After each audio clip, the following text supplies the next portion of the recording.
నా ఆశలని తీర్చువాడా నిన్నే నమ్మితినేసయ్యా. నా ఆశలని తీర్చువాడా నిన్నే నమ్మితినయ్యా. నాకున్న ఆధారం నీవేనయ్యా, నా క్షేమమంతయు నీలోనయ్యా.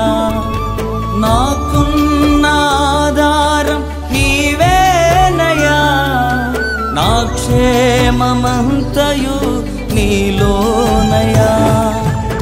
ఏదైనా నీ వల్లే జరుగునయ్యా, ఏదైనా నీ వల్లే జరుగునయ్యా. నా ఆశలని తీర్చువాడా నిన్నే నమ్మితినేసయ్యా.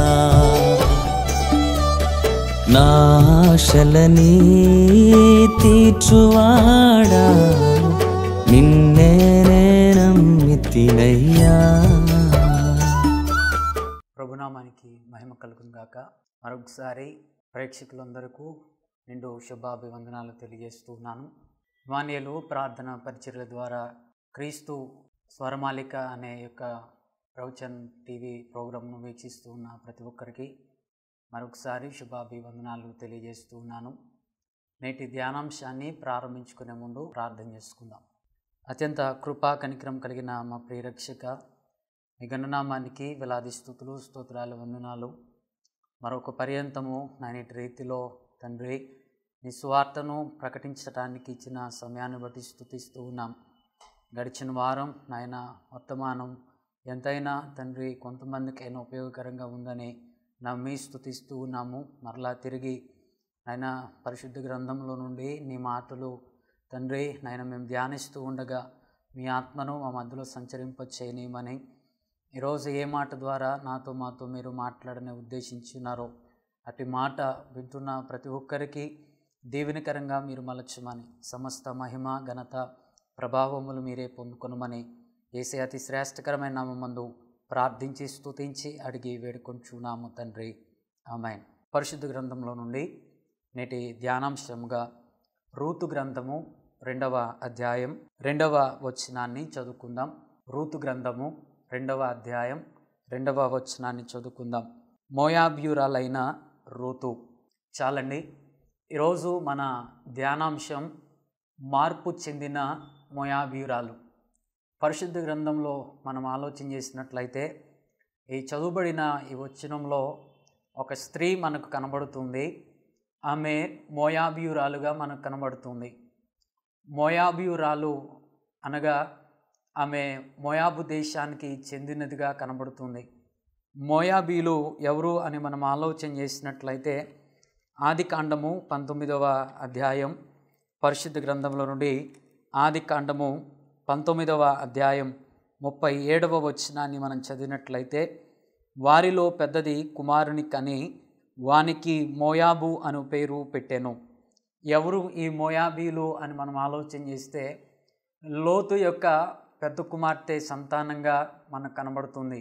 లోతు సొదొమ గొమొర్రా పట్టణం నుంచి ఆ యొక్క దేవుని ఉగ్రత నుంచి తప్పింపబడి బయటకు వచ్చిన వెలుపలి లోతు ఒక సోయరు అనే లోయలో నివసించినట్లుగా మనం చూస్తూ ఉన్నాం. ఎప్పుడైతే అక్కడ పర్వతములో నివసిస్తూ ఉన్నాడో లోతు ఇద్దరు పిల్లలు కూడా తమలో తాము ఇలా అనుకుంటూ ఉన్నారు. ఏమన్నానంటే, తండ్రి ముసలితనంలో ఉన్నాడు, మనకు ఎలాగో ఇంకను పెళ్లి కాలేదు కనుక తండ్రితోనే పాపం చేసి బిడ్డలను కనాలనే ఒక దురాలోచన.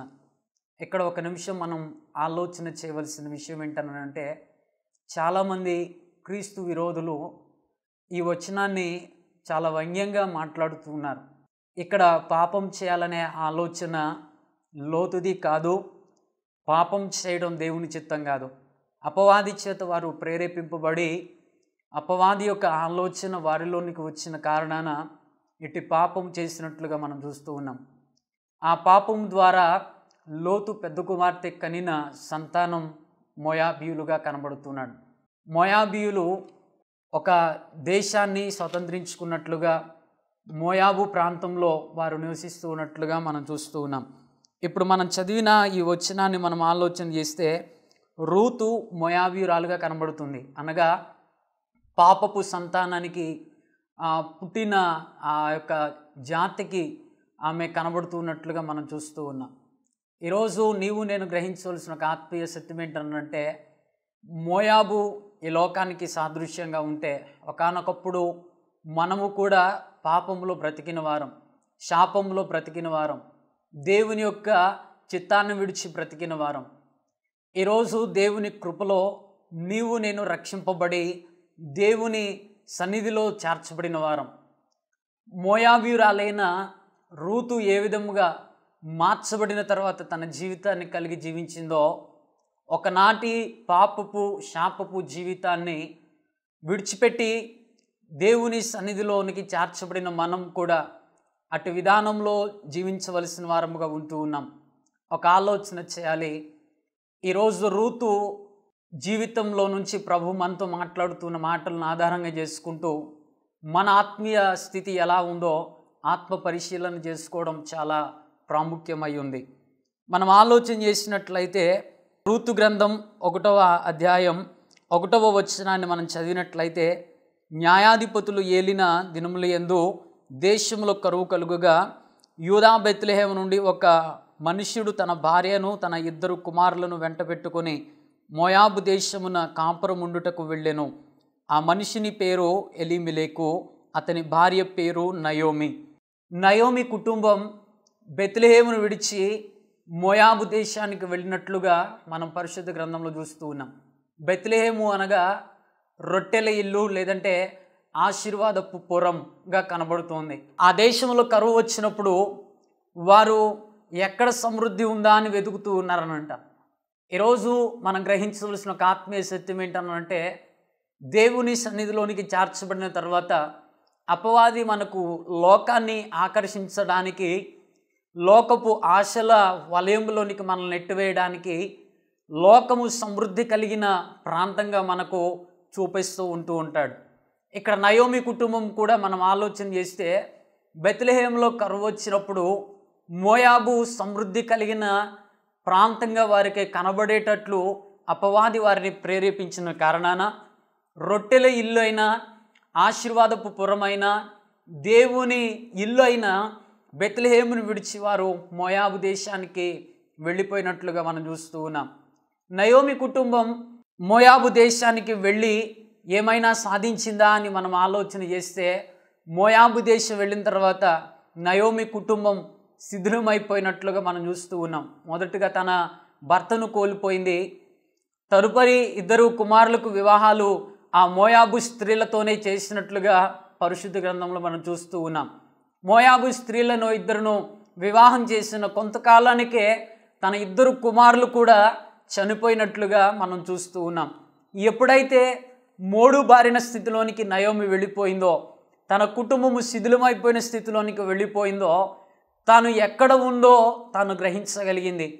దేవుని పురమైన, రొట్టెల ఇల్లైన, ఆశీర్వాదపు పురమైన దేవుని సన్నిధిని లేదా బెత్లెహేమును విడిచి మోయాబు అనగా పాపములకు సాదృశ్యంగా కనబడుతున్న ఆ దేశానికి వెళ్ళి తన జీవితమంతా కోల్పోయిన స్థితిలో తన 2 కోడండ్రను పిలిచి వారితో మాట్లాడుతూ ఉన్న సందర్భాన్ని మనం చూస్తూ ఉన్నాం.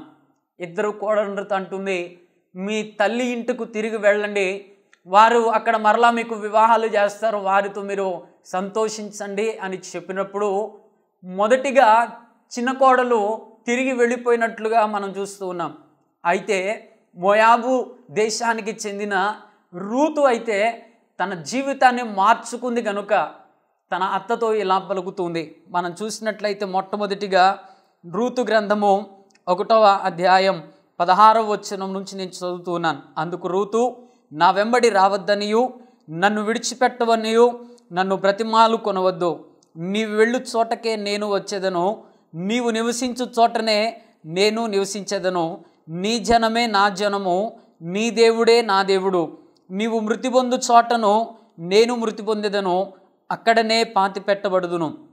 మరణము తప్ప మరి ఏదైనాను నిన్ను నన్ను ప్రత్యేకించిన ఎడల యెహోవా నాకు ఎంత కీడైన చేయునుగాక అనెను.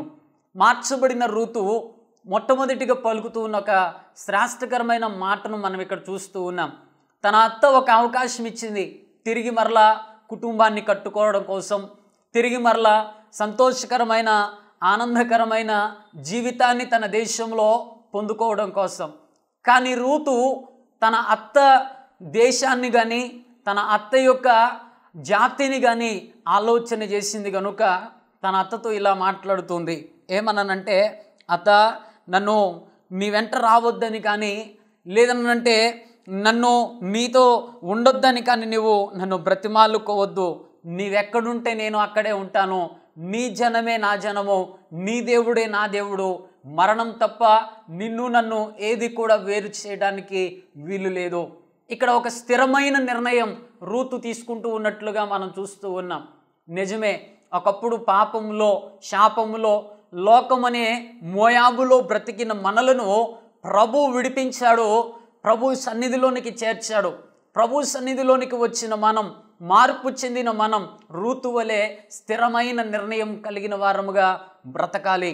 స్థిరమైన నిర్ణయంతో బ్రతకగలిగితే ప్రభువు ఆశ్చర్య కార్యాలను మన బ్రతుకులో చేయగలిగిన గొప్పవాడుగా కనబడుతూ ఉన్నాడు. వాస్తవానికి రూతుకు ఒక మంచి అవకాశం, తన తల్లిదండ్రుల కుటుంబంలోనికి వెళ్ళి తిరిగి మరలా వివాహం చేసుకుని తిరిగి మరలా ఆనందదాయకమైన జీవితాన్ని జీవించడానికి. అయినప్పటికీ ఆ జీవితాన్ని తను ఎంచుకోవడానికి ఇష్టపడట్లా. చాలామంది నేటి దినాలలో దేవుని సన్నిధిలోనికి చేర్చబడిన తర్వాత, దేవుని సన్నిధిలోనికి వచ్చిన తర్వాత లోకాన్ని ఆకర్షిస్తూ ఉంటారు, లోకం వైపు చూస్తూ ఉంటారు, లోక ఆశలలో బ్రతకడానికి ఇష్టపడుతూ ఉంటారు, లోక పాపములోనికి తిరిగి మరలా వెళ్ళిపోవడానికి ఇష్టపడుతూ ఉంటారు. ఈరోజు నీవు నేను గుర్తించవలసిన ఒక ఆత్మీయ సత్యం ఏంటనంటే, దేవుని చేత విమోచింపబడిన మనము, దేవుని సన్నిధిలో చేర్చబడిన మనము మరలా ఆకర్షిస్తూ ఉన్న లోకం వైపు కానీ లోక ఆశల వైపు కానీ పరుగులు తీస్తూ ఉన్నట్లయితే దేవుని ఉగ్రత మన మీదకు వస్తూ ఉందని మనం గ్రహించాలా. ఒక ఉదాహరణ నేను ఇచ్చి ముందుకు వెళ్ళడానికి ఇష్టపడుతూ ఉన్నాను. అదే సొదొమ గొమొర్ర పట్టణంలో దేవుని ఉగ్రత రాబోతూ ఉందని దేవుని దూతల ద్వారా లోతు కుటుంబానికి వర్తమానము పంపబడినప్పుడు వారు దేవుని దూతల ద్వారా వెలుపలికి తీసుకుని వచ్చిన తర్వాత దేవుని దూతలు వారికి ఒక ఆజ్ఞ జారీ చేశారు. వెనుకకి చూడక ముందుకే వెళ్ళిపోండి. ఎందుకనంటే వెనుక దేవుని ఉగ్రత రాబోతూ ఉంది. ఆ ఉగ్రతలో మీరు నాశనం కాకుండానట్లుగా ముందుకే సాగిపోండి గాన వెనకకు చూడవద్దు అని ఒక ఆజ్ఞ జారీ చేసినట్లుగా మనం చూస్తూ ఉన్నాం. కానీ లోతు భార్య దేవుని ఉగ్రత దిగి వస్తుందని తెలిసినప్పటికీ అక్కడ ఉన్న తన సంపద కోసం, అక్కడ తను విడిచి వచ్చిన బంగారం కోసం, వజ్రవైడూర్యాల కోసం, లోకపు ఆశ కోసం వెనుకకు తిరిగి చూసి దేవుని ఉగ్రతకు పాలైనట్లుగా మనం పరిశుద్ధ గ్రంథంలో చూస్తూ ఉన్నాం.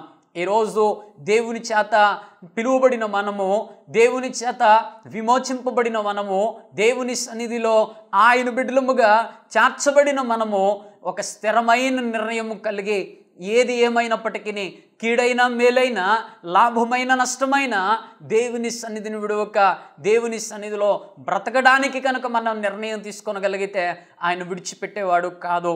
కనుక మార్చబడిన మోయాబీయురాలైన రూతుల నుండి నీవు నేను గ్రహించవలసిన మొట్టమొదటి ఆత్మీయ సత్యం ఏంటనంటే, దేవుని సన్నిధిలో ఆయన బిడ్డలముగా పిలువబడి చేర్చబడిన మనము స్థిరమైన నిర్ణయం కలిగి జీవించగలగాల. రెండవదిగా మనం చూసినట్లయితే రూతు గ్రంథము 2వ అధ్యాయం 2వ వచనాన్ని నేను చదువుతూ ఉన్నాను. మోయాబీయురాలైన రూతు, నీ సెలవైన ఎడల నేను పొలములోనికి పోయి ఎవని కటాక్షము పొందగలనో వాని వెనుక పరిగి నేరుకొందునని నయోమితో చెప్పగా ఆమె నా కుమారి పొమ్మనెను. 7వ వచనాన్ని మనం చదువుదాం. ఆమె నేను కోయివారి వెనుకకు పనల్ల మధ్యను ఏరుకొని కూర్చుకొనుటకు దయచేసి నాకు సెలవిమ్మని అడిగాను. ఆమె వచ్చి ఉదయం మొదలుకుని ఇది వరకు ఏరుకొనుచుండెను, కొంతసేపు మాత్రము ఆమె ఇంట కూర్చుండెనని వాడు చెప్పాను. చాలండి. రెండవదిగా మార్చబడిన రూతు ఎట్టి ఆత్మీయతలో బ్రతికింది అని మనం ఆలోచన చేసినట్లయితే, అతను వెంబడించిన తర్వాత అత్తతో కలిసి అత్త కష్టం మీద ఆధారపడి బ్రతకడానికి ఇష్టపడలేదంట. లేదనంటే అత్త పోషిస్తుంది కదా అని అత్త పోషించే విధానం కోసం తాను ఎదురు చూసినట్లుగా కనబడట్లేదు.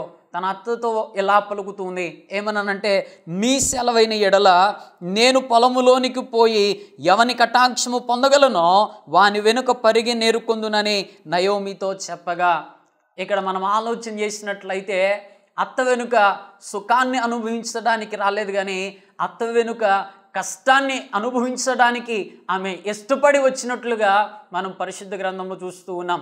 తన కుటుంబ పోషణ కోసం, తన కుటుంబ అభివృద్ధి కోసం తన వంతుగా తాను కష్టపడి పని చేయడానికి నిర్ణయం తీసుకున్న వ్యక్తిగా మార్చబడిన మోయాబీయురాలైన రూతు మనకు కనబడుతుంది. దేవుని సన్నిధికి వచ్చాక మన ఆలోచన ఎలా ఉంటుంది, ఇక నా సమస్తము కూడా దేవుడే చూసుకోవాలా, ఇంకా నేను ఏమి చేయనో నా అవసరతలన్నీ కూడా ఆయనే చూసుకోవాలా. నిజమేనండి, ఆయన మన ప్రతి అవసరతలో సహాయం చేసే గొప్ప దేవుడే. కాకపోతే దేవుని సన్నిధి ఒక కుటుంబముగా కనబడుతుంది.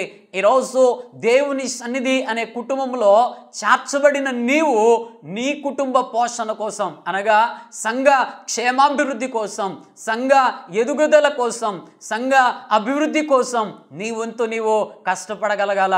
ఆలోచన చేయి. రూతు అయితే అనంట సుఖాన్ని అనుభవించడానికి ఇష్టపడలేదు. అత్తను వెంబడించిన ఆమె అత్త కుటుంబ పోషణ కోసం కష్టపడటానికి నిర్ణయం తీసుకున్నట్లుగా మనకు కనబడుతుంది. ఈరోజు దేవుని సన్నిధిలో దేవుని కుటుంబముగా, దేవుని బిడ్డలముగా పిలువబడుతున్న మనం మన సంఘ క్షేమము కోసం, మన సంఘ అభివృద్ధి కోసం మన వంతు మనము శ్రమించగలుగుతూ ఉన్నామా? ఆలోచన చేయాలా. మన వంతు మనము కష్టపడగలుగుతూ ఉన్నామా? మనం చేయగలిగిన ప్రయాసను దేవుని పని కోసం మనం చేయగలుగుతూ ఉన్నామా? ఆలోచన చేయాలా. ఇక్కడ రూతు అయితే తను సుఖాన్ని అనుభవించడానికే వచ్చినట్లుగా కనబడట్లేదు, కానీ అత్త కుటుంబ పోషణ కోసం, అత్త కుటుంబ అభివృద్ధి కోసం తన వంతు తాను ప్రయత్నం చేస్తూ కష్టపడినట్లుగా ఇక్కడ మనకు కనబడుతుంది.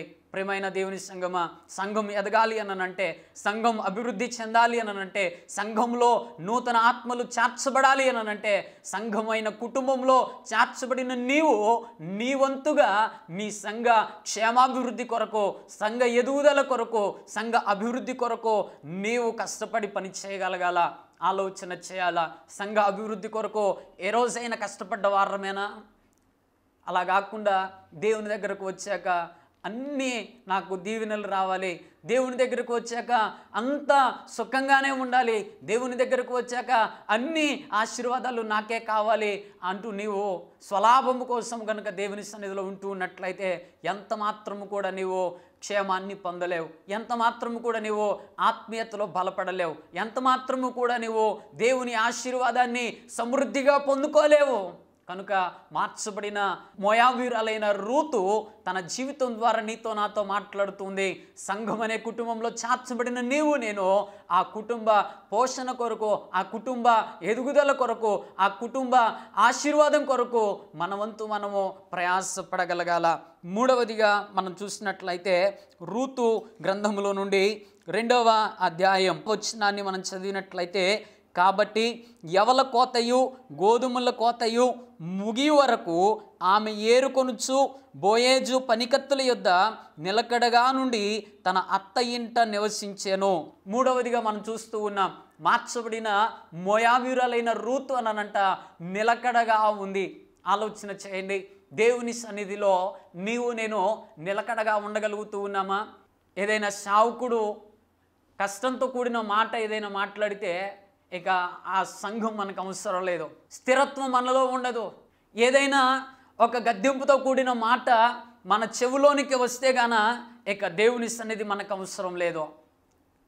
ఇక్కడ రూతును గనుక మనం ఆలోచన చేసినట్లయితే దేవుని సన్నిధిలో ఆమె నిలకడగా ఉన్నట్లుగా మనం చూస్తూ ఉన్నాం. ఆధ్యాత్మికంగా ఆలోచన చేసినట్లయితే ఏ పొలములోనికైతే తాను వెళ్ళిందో పరిగి ఏరుకొనడానికి, ఏ పొలంలో అయితే అడుగు పెట్టిందో అదే పొలంలోనంట నిలకడగా జీవించిందనంట ఆమె.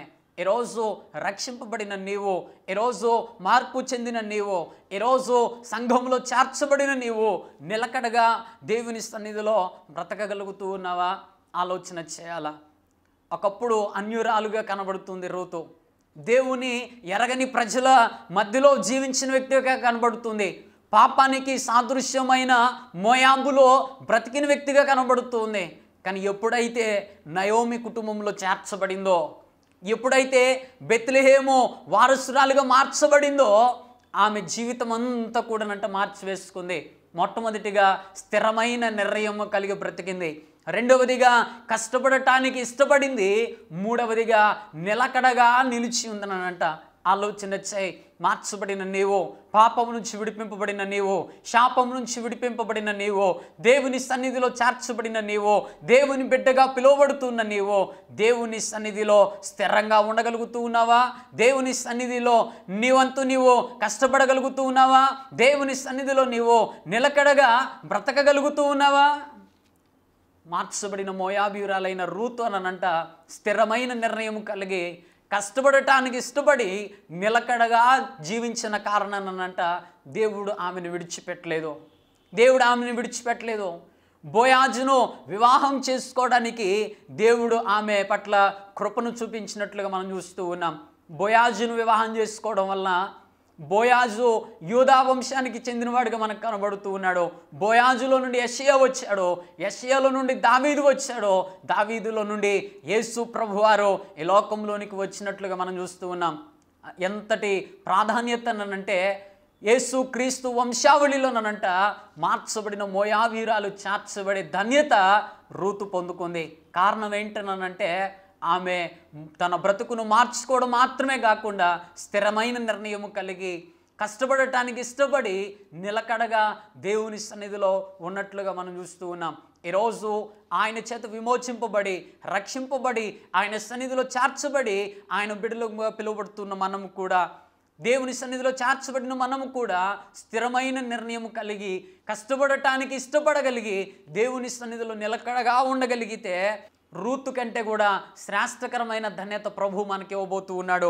రూతు అయితే యేసుక్రీస్తు వంశావళిలో చేర్చబడింది. కానీ ప్రభు నీకు నాకు ఇస్తూ ఉన్న ఆ శ్రేష్టకరమైన ధన్యత ఏంటి అని మనం ఆలోచన చేస్తే ప్రకటన గ్రంథము 3వ అధ్యాయము 5వ వచనాన్ని మనం చదివినట్లయితే, జయించువాడు అలాగున తెల్లని వస్త్రములు ధరించుకొనును, జీవ గ్రంథములో నుండి అతని పేరు ఎంత మాత్రమునో తుడిచిపెట్టక నా తండ్రి ఎదుటను ఆయన దూతల ఎదుటను అతని పేరు ఒప్పుకొందును. ఇక్కడ శ్రేష్టకరమైన మాట పలుకుతూ ఉన్నాడు.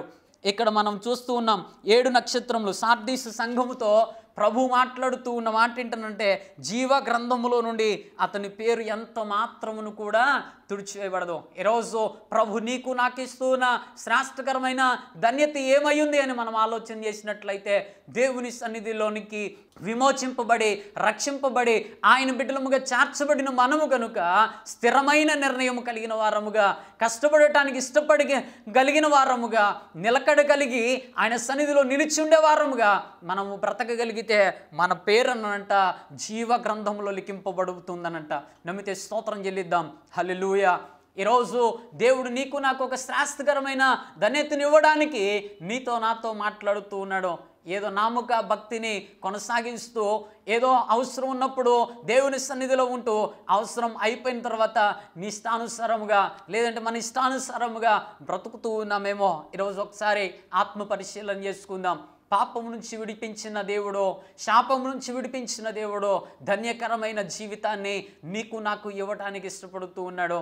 ఆ ధన్యకరమైన జీవితం నీవు నేను పొందుకోవాలనంటే మార్చబడిన మోయాబీయురాలైన రూతు ఏ విధముగా స్థిరమైన నిర్ణయం కలిగి జీవించిందో, ఏ విధముగా కష్టపడి బ్రతకడానికి ఇష్టపడిందో, ఏ విధముగా నిలకడ కలిగి నిలుచుండటానికి ఇష్టపడిందో, ఈరోజు నీవు నేను కూడా దేవుని సన్నిధిలో స్థిరమైన నిర్ణయం కలిగిన వారముగా బ్రతకగలిగితే, దేవుని సన్నిధిలో దేవుని పరిచర్య కొరకు కష్టపడటానికి ఇష్టపడగలిగితే, దేవుని సన్నిధిలో నిలకడగా నిలిచి ఉండగలిగితే, దేవుని రాజ్యంలోనంట జీవ గ్రంథంలోనంట నీ నా పేర్లు లిఖింపబడటం మాత్రమే కాక ఆ పరలోకపు దేవుని పట్టణములో దేవుని ఎదుట దూతల ఎదుట నీ పేరు నా పేరు ఆయన ఒప్పుకుంటానంటూ ఉన్నాడు. ఈరోజు అట్టి ధన్యత నీవు నేను పొందుకోవాలనంటే మార్పు చెందిన మనం మోయాబీయురాలైన రూతు వలె బ్రతకవలసిన వారముగా ఉంటూ ఉన్నాం. ఆత్మ పరిశీలన చేసుకుందామా? ప్రభు ఈ నూతన సంవత్సరంలో మన ఆత్మీయ జీవితాన్ని మరలా పరిశీలన చేస్తూ ప్రశ్నిస్తూ ఉన్నాడు.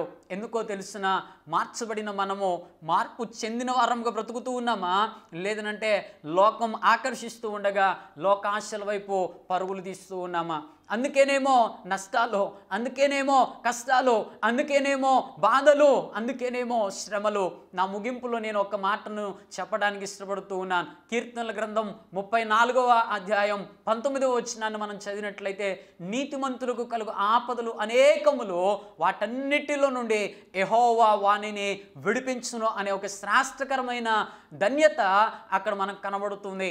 ఈరోజు నీవు నేను దేవుని సన్నిధిలో ఉండగా ఎదురవుతున్న శ్రమలకు, ఇబ్బందులకు, ఇరుకులకు భయపడక ఆయన మీద ఆధారపడగలిగి, స్థిరమైన నిర్ణయం కలిగి, దేవుని పరిచర్య కొరకు కష్టపడగలిగి, దేవుని సన్నిధిలో నిలకడగా ఉండగలిగితే బాధలు వచ్చినా ఆయన విడిచిపెట్టేవాడు కాదు, ఇబ్బందులు వచ్చినా ఆయన విడిచిపెట్టేవాడు కాదు, ఆర్థికపరమైన సమస్యలు వచ్చినా ఆయన విడిచిపెట్టేవాడు కాదు. వాటన్నిటిలో నుంచి విడిపించి జీవ గ్రంథములో మన పేరును లిఖించగలిగిన గొప్పవాడు నీవు నేను నమ్మిన దేవుడు. కనుక ఒకసారి ఆత్మ పరిశీలన చేసుకుంటూ దేవుని పాదాలు పట్టుకుందాం. ఇంతకాలం ఎలా జీవించామో, దేవుని చిత్తానుసారంగా స్థిరమైన నిర్ణయం కలిగి దేవుని సన్నిధిలో బ్రతికామో లేదో, దేవుని పరిచర్య కొరకు మనవంతు మనము ప్రయాస పడగలిగామో లేదో, దేవుని సన్నిధిలో మనము నిలకడగా నిలిచుండగలుగుతూ ఉన్నామో లేదో ఆత్మ పరిశీలన చేసుకుంటూ, ఒకవేళ అలా బ్రతకలేకపోతూ ఉన్నట్లయితే, అపవాది ఆకర్షిస్తూ ఉండగా అవ్వమ్మ వలె మనం ఆకర్షితులం అయిపోతూ ఉన్నట్లయితే, లోతు భార్య వలె ఆకర్షితులం అయిపోతూ ఉన్నట్లయితే, మన బ్రతుకు శాపగ్రస్తమైన బ్రతుకు అని మనం గ్రహించిన వారమై ఈరోజు ఒక నిర్ణయంలోనికి వద్దాం. అయ్యా, మార్చబడిన నేను, నీ చేత విమోచింపబడిన నేను, నీ చేత రక్షింపబడిన నేను, నీ సన్నిధిలో నీ బిడ్డగా చేర్చబడిన నేను నాన్న, ఇప్పుడు ఒక నిర్ణయంలోనికి వస్తున్నానయ్యా. స్థిరమైన నిర్ణయం కలిగినన్నా నేను నీ మీద ఆధారపడతానయ్యా. నేను నీ సేవ కోసం నాయనా నా వంతు నేను కష్టపడతానయ్యా, ప్రయాసపడతానయ్యా. నీ సన్నిధిలోనే నేను నిలిచి ఉంటానయ్యా. బాధ అయినా, శ్రమ అయినా, ఇబ్బంది అయినా, ఇరుకైనా, ఏది ఏమైనా నాన్న నేను నీ మీదే ఆధారపడతానయ్యా అని ఒక తీర్మానంలోనికి వద్దాం. దేవుని కృప మనందరికీ తోడయ్యుండును గాక. ఆమేన్. ప్రార్థన చేసుకుందాం. అత్యంత కృపా కనికరం కలిగిన మా ప్రియ రక్షక, మీ ఘననామానికి వేలాది స్తుతులు, స్తోత్రాలు, వందనాలయ్యా. నాయన, ఈరోజు మార్చబడిన మోయాబీరాలైన రూతు జీవితంలో నుండి మీరు మాతో మాట్లాడారు. ఒకానొకప్పుడు నాయన మేము కూడా శాపములో, పాపములో బ్రతికిన వారం నాన్న, మోయాబు అనే ఈ లోకంలో బ్రతికిన వారమయ్యా. అయినప్పటికీ నీ కృప చేత ఆ శాపము నుంచి, ఆ పాపము నుంచి విమోచించి నాయన నీ సన్నిధిలో నీ బిడ్డగా మమ్మల్ని చేర్చుకున్నారయ్యా. అయినప్పటికీ నాన్న మార్పు చెందిన వారముగా బ్రతకవలసిన మేము మా ఇష్టానుసారంగా తండ్రి ఆకర్షిస్తున్న లోకానికి లోబడిపోతూ బ్రతుకుతున్నామేమో. దయతో మమ్మల్ని మన్నించండి నాన్న. మార్పు చెందిన మోయాబీరాలైన రూతు ఏ విధముగా స్థిరమైన నిర్ణయం కలిగి జీవించిందో, నాయన ఏ విధముగా కష్టపడి నాయన బ్రతకడానికి తీర్మానం చేసుకుందో, ఏ విధముగా తండ్రి నాయన నిలకడగా నీలో నిలిచుండడానికి ఇష్టపడిందో, అట్టి ఆత్మీయ గుణ లక్షణాలు కలిగిన వారముగా, స్థిరమైన నిర్ణయం కలిగిన నీ సేవ కోసం కష్టపడే వారముగా బ్రతుకుతూ నీ సన్నిధిలో నిలిచి ఉంటూ నాయన యెహోమందు నీ దీవెనకు, పరమందు నీ రాజ్యంలో తండ్రి మీరు అనుగ్రహించే జీవగ్రంథంలో పేరు లిఖింపబడుట కొరకు నాయన మేము ఆత్మీయతలు బలపడే కృపావరములను మాకు అనుగ్రహించమని, విత్తబడిన మాటలు వింటున్న ప్రతి ఒక్కరికి దీవెనకరంగా మీరు మలచమని, సమస్త మహిమ, ఘనత, ప్రభావములు మీరే పొందుకొనమని యేసు అతి శ్రేష్టకరమైన నామంలో ప్రార్థించి స్తుతించి అడిగి వేడుకొంచున్నాము తండ్రి. ఆమేన్. వీక్షిస్తున్న అందరికీ మరొకసారి హృదయపూర్వక వందనాలు.